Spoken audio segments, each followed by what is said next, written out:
the Confederate flag, was created by Democrats.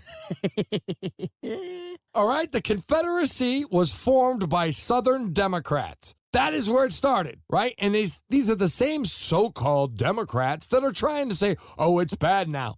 No, you're the fucking same party that has created this. The Ku Klux Klan was not Republicans, by the way. They were not Republicans or Libertarians. They were fucking Democrats.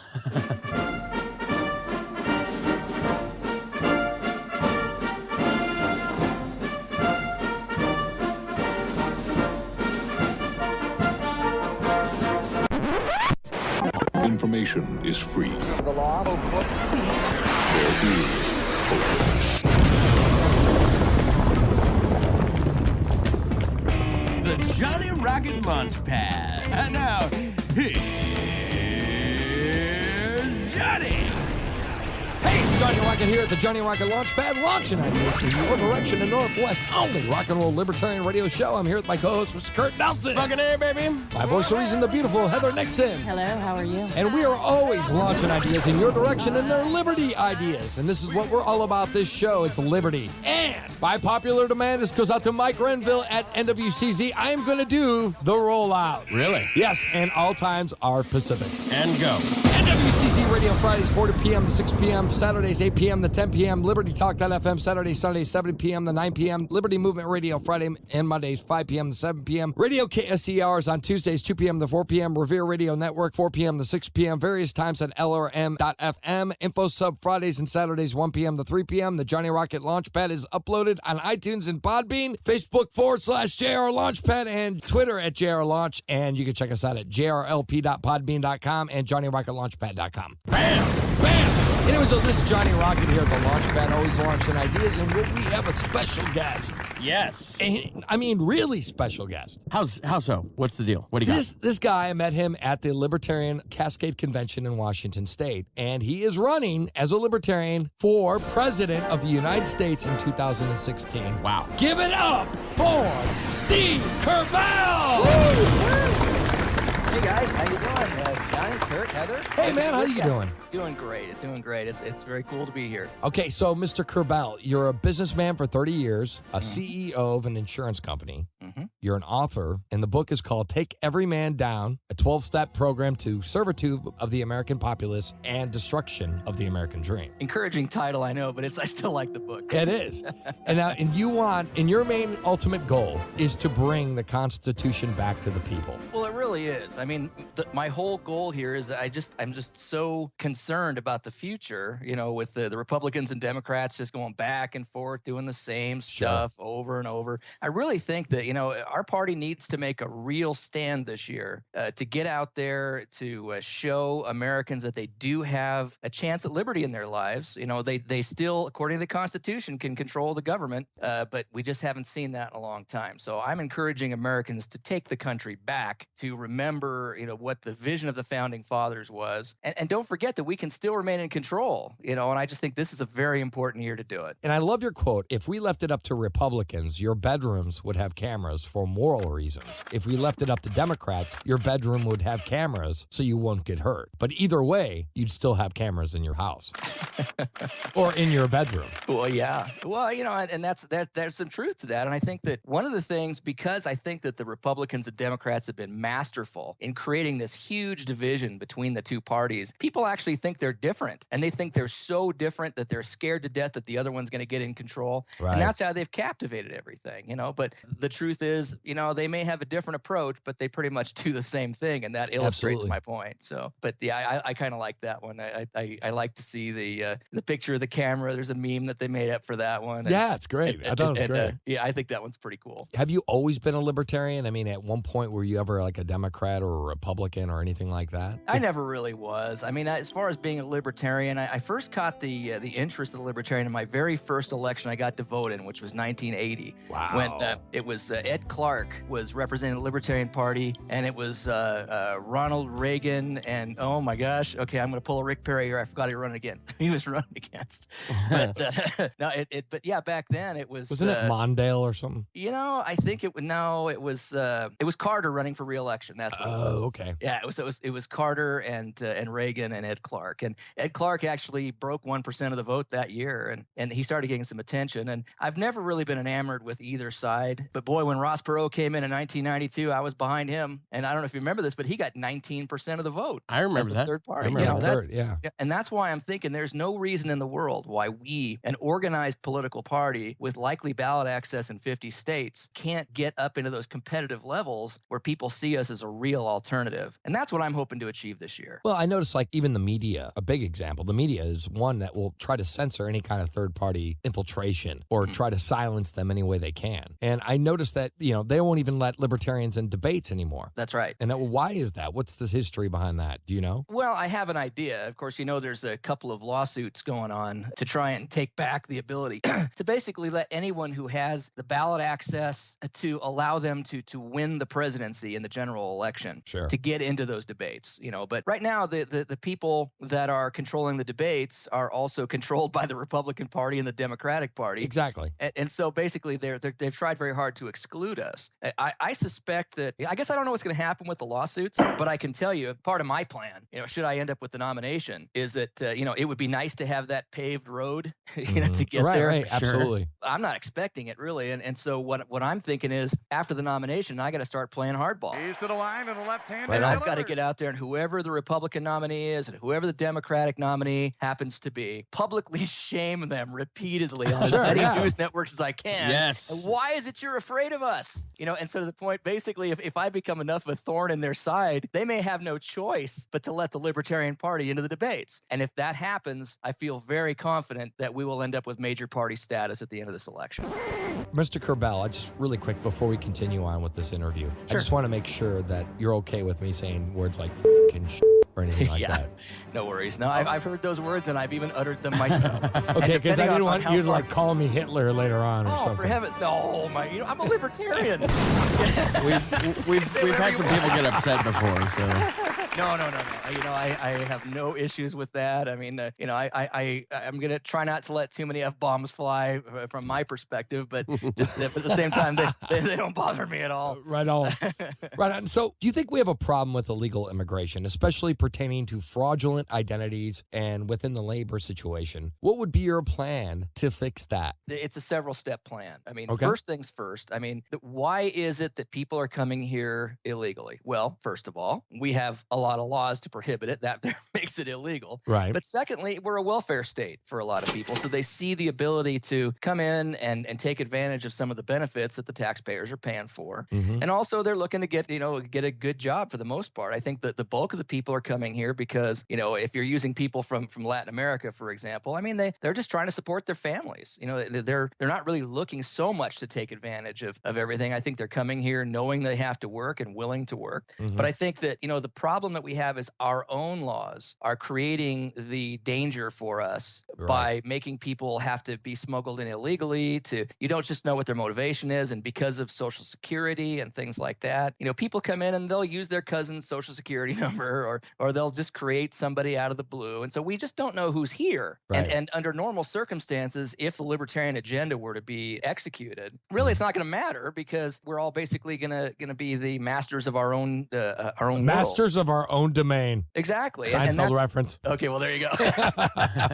No, so basically, I think that ultimately, once we fix the negative reasons and the legal challenges, there's no reason why the border shouldn't be nearly open. And I think that if people want to come here, it should be easy to do. I think that, clearly, we got to watch out for criminal influences. But I do believe that if we're able to make the, drugs not be a criminal situation, it's just more of a health problem, then all of a sudden, if there's no welfare state to deal with, if there's no smuggling problems and cartel problems and all that stuff, it just seems to me like it's at that point, it's no problem opening up the borders completely. I just think that, but we got to fix the reason, we got to fix the laws, and then we got to basically say, do what you want. So, this is what the Statue of Liberty was all about. And I think people tend to forget what is emblazoned on the Statue of Liberty. Steve, there's quite a number of other libertarians that are running for president in 2016. Yeah. Is there going to be, a primary and get down to one so that there's only one running, or is it a free-for-all and they're all going to try and get their name on the ballot? No, it's not a free-for-all. The party is very well organized. And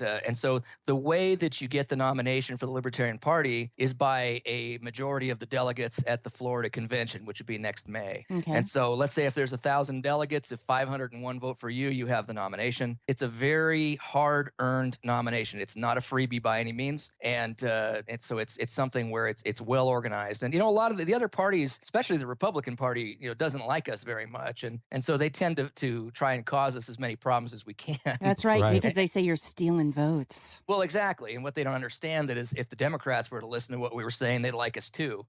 Right. Yeah, absolutely. But, it's one of those things where, we have to do everything perfectly. When you attend a Libertarian Party meeting, be it whether it's a county meeting or a state meeting or beyond, what you find is that things are done properly, in good order, with great records kept. And so that way, the procedures of the individual parties within the Libertarian Party are very, very tightly managed. And so it's the same thing when it comes to the election. It's very funny. I don't know if you heard Jesse Ventura. Yeah, I did. That just, I couldn't help but laugh because first of all, our convention's in May. And he said, well, in June, I think I'm going to go ask the party if it's okay if I run, but I don't want to be a libertarian. I just want to be an independent, but I want to use their ballot access.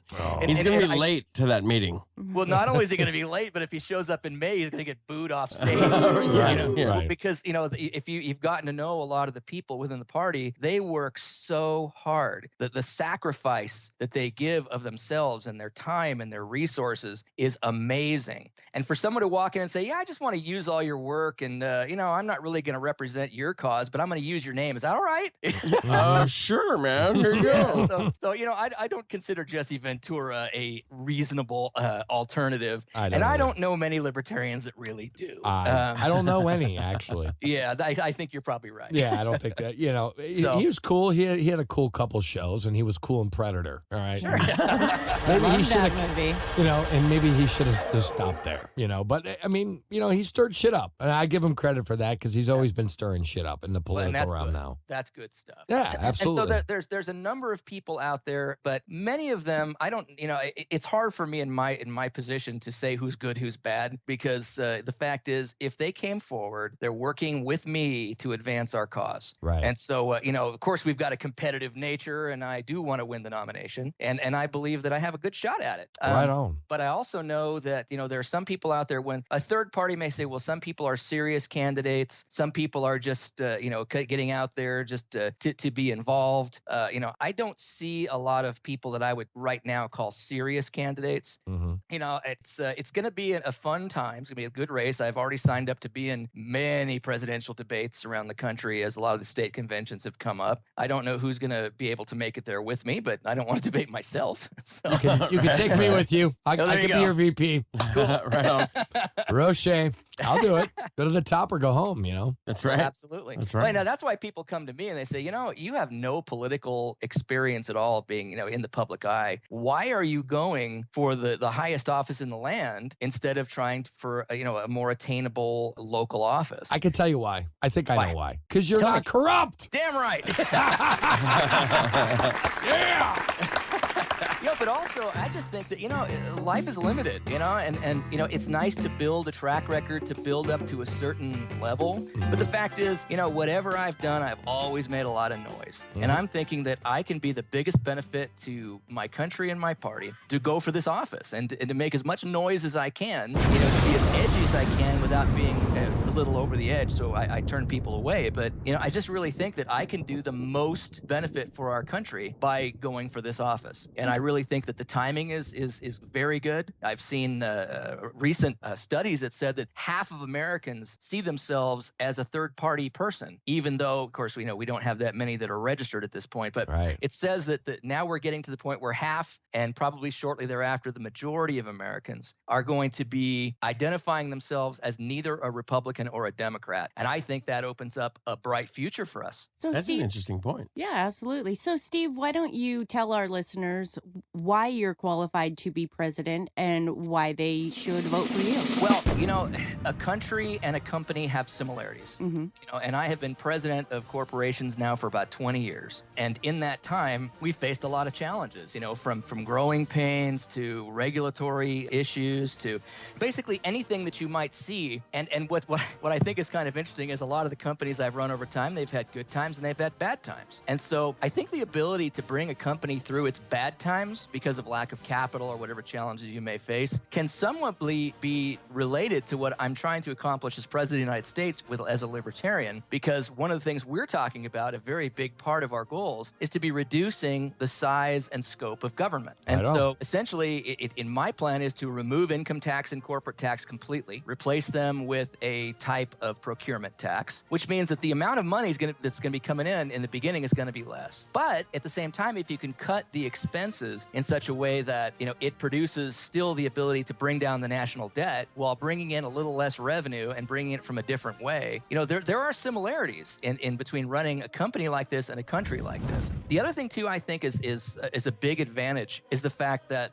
I think that from our perspective, it's so much easier just to be honest and tell the truth. Absolutely. And I think that is something we just don't see. I don't know if you remember. Well, and truth requires honesty, Steve, and it's not always the most popular thing to say. And I think that's the thing. It's sometimes we need to be the guy who goes, you know what, this is fucked up. Yeah. Everything that's going on right now is fucked up. Mm-hmm. And no one has the balls to say, you know what, I'm not going to give you free shit. Right. All right, I'm not going to give you free shit. I'm actually going to say no to everything. I'm going to take away your allowance, and we got to pay off our fucking bills. Well, You're what the else? bad parent. No one's going to vote for that.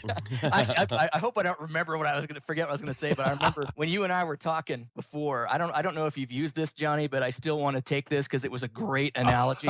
Go ahead. You said that the Republicans are like your dad, kind of the tough disciplinarian. The Democrats are kind of like your mom. They want to protect you from yourself. But we, the Libertarians, are like your cool uncle. Yeah. I love that analogy, and I think I'm probably going to keep taking it, but I'll give you credit for it. Yeah, cool. there was a couple of people that thought maybe the uncle was pervy and maybe that was bad and it wasn't a good thing. Yeah. I was like, uh-oh, man, that came out wrong. No pun intended. Anyway, so what's your stance on personal and corporate income tax, and how should we deal with it, or how would you deal with it as president in detail? Okay, here's where I come.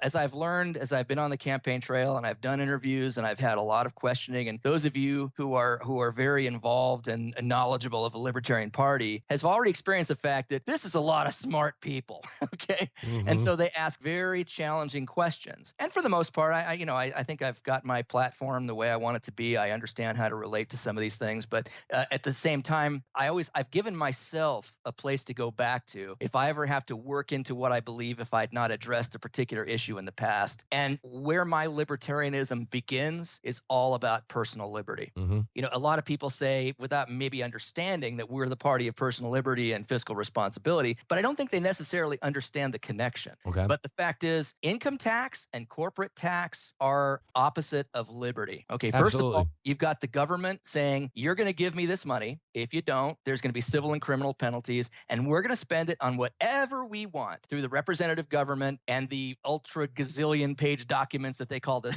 budgets. Right. Okay. But first of all, so the reason I'm against income tax is because I think it's a violation of our rights. Okay. I think it violates liberties. The reason I'm against corporate tax is a similar situation, but I also believe that corporate tax is a big reason for the exodus of a lot of our jobs out of the country. And I think so I think that ultimately it does go back to a point of liberty. I think that we can certainly raise the money that we need to run, in this case, the federal government is what we're talking about as I'm running for president. We can raise it through a procurement tax, which has, a low end waiver for those who are, who don't have enough income to be able to really make it. So it's kind of a modified fair tax. You and I were talking about this, but the fair tax was like you got a stipend in the beginning. I really don't even like that idea. If you want to buy a brand new fucking PlayStation, you go to the store and you pay 18% for federal taxes. Bam, right, done. yeah, and it's voluntary and no one's taking it. You can wait it out and find somebody who's selling it on, Craigslist or something and buy it there, and you don't have to pay the taxes on it. But if you want the newest and greatest, then you have to wait until it comes on, whatever. Well, right. And the other thing too is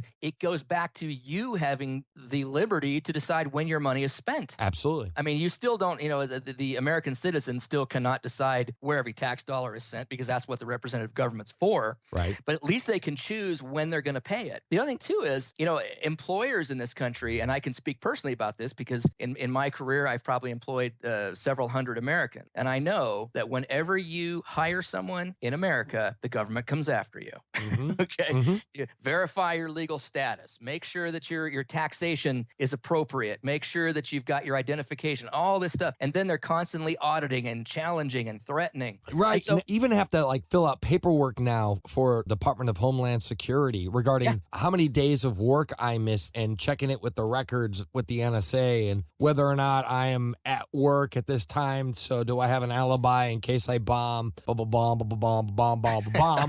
another city or some bullshit like that. But it's ridiculous. It's totally impeding on not only is the workers' privacy, but the employers' privacy. absolutely. And You're making these employers, on top of dealing with competition, dealing with all the rigors and difficulties of running a business, Sure. dealing with the ever-present lawsuits that just get worse all the time, and then you've got regulatory issues, and they get more demanding all the time. And on top of that, they're going to punish you for hiring Americans, Right. and you're going to have to be the tax collector. I mean, No, I'm come with on. you. I'm with you.